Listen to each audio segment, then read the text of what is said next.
सतारा में विद्यार्थी जीवन। तो हेलो फ्रेंड्स, कैसे हो आप सब लोग। उम्मीद करती हूँ सभी लोग अच्छे होंगे। तो फ्रेंड्स, पीडब्ल्यूडी के अधीन अकाल निवारण का काम खत्म हो जाने के बाद सूबेदार को सतारा में आकर रहना पड़ा। उसके कुछ ही दिनों बाद उनकी नौकरी भी छूट गई। फिर वे अपना बहुत सा समय बच्चों को पढ़ाने में खर्च करने लगे। उनकी अपने जीवन की यही बड़ी इच्छा थी कि हमारे बच्चों को अभी बहुत कुछ सीखना चाहिए और खूब नाम कमाना चाहिए। उनको ऐसा भी लगता था कि बच्चों को संस्कृत भाषा की खूब पढ़ाई करके महापंडित बनना चाहिए, किंतु अछूतों को संस्कृत भाषा पढ़ने का अधिकार नहीं है। इसलिए धार्मिक मानसिकता के गुलाम मास्टर अछूत बच्चों को संस्कृत पढ़ाने के लिए तैयार नहीं हुए। इसलिए वे संस्कृत भाषा का अध्ययन नहीं कर सके। इस बारे में डॉक्टर बाबा साहेब अम्बेडकर एक वास्तविकता सुनाते हैं। इस प्रकार की मेरे पिताजी की प्रबल इच्छा थी कि मुझे भीवा संस्कृत का अच्छा ज्ञान अर्जित करना चाहिए, किंतु उनकी ये इच्छा सफल नहीं हुई। उसके लिए एक कारण ये था कि मेरे बड़े भाई जब सतारा में पढ़ रहे थे तब वो चौथी कक्षा में थे। हमारे पिताजी की ये इच्छा थी कि उसको संस्कृत का अच्छा अभ्यास करके अच्छा विद्वान बनना चाहिए, किंतु हमारे संस्कृत के मास्टर ने इस प्रकार की जिद पकड़ ली थी कि मैं अछूतों के लड़कों को संस्कृत नहीं पढ़ाऊंगा। ऐसी परिस्थिति में मेरे बड़े भाई आनंद राव को मजबूर होकर फारसी भाषा सीखनी पड़ी। वे मास्टर कक्षा में हमारा उपहास करते थे, जिसके कारण हमारे मन पर एक तरह से बुरा असर पड़ता था। बाद में जब मैं भी चौथी कक्षा में आया तो हमारे संस्कृत के मास्टर की जिद मेरे भी खिलाफ होगी। इस बात को मैं अच्छी तरह जानता था, इसलिए मुझे भी विवश होकर फारसी भाषा की मदद लेनी पड़ी।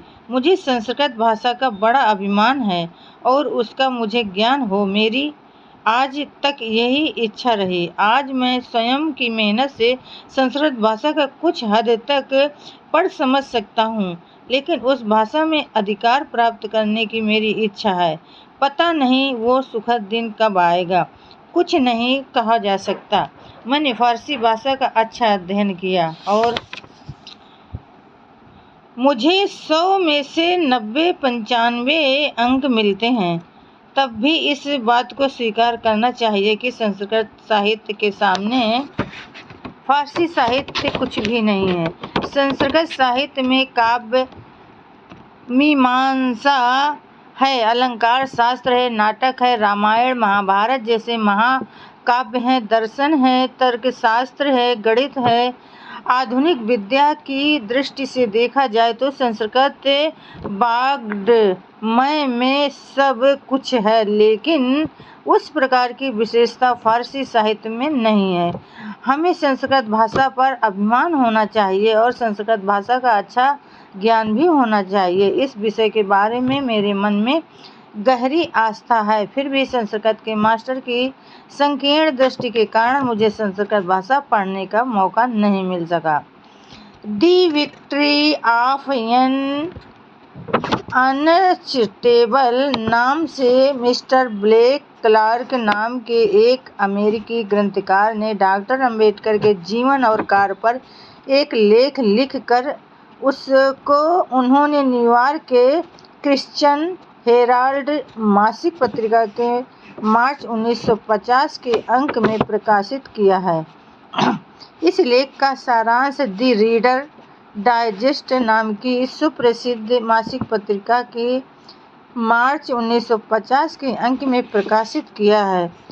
इस लेख का सारांश द रीडर डाइजेस्ट नाम के सुप्रसिद्ध मासिक के मार्च 1950 के अंक में पृष्ठ 107-111 प्रकाशित हुआ है। इस लेख में जब डॉक्टर अम्बेडकर सतारा हाई स्कूल में पढ़ रहे थे उस समय के 2 संस्मरण दिए गए हैं। डॉक्टर अम्बेडकर को दोपहर में प्यास लगी थी तब मास्टर ने माली को नल खोल देने के लिए कहा था।